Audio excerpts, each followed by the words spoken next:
Hey, how are you doing? You know, we have been in the book of John now for over a year. Wow.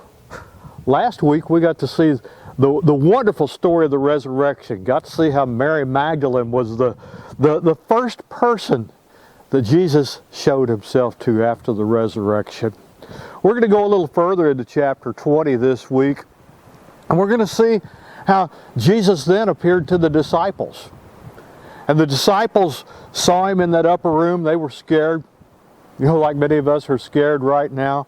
And they were just taken aback by it.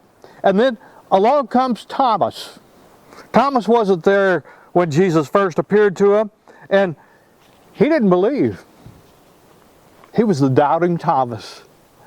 We are a lot like that today, aren't we? All the stories we hear around this coronavirus, all the different sources telling us different things, I really wonder sometimes what we can believe, what we can trust, who's telling me the truth.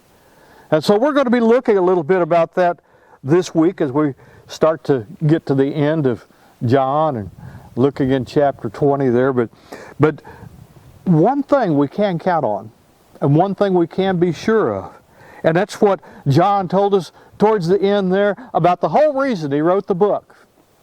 Yeah, John chapter 20, verse 31.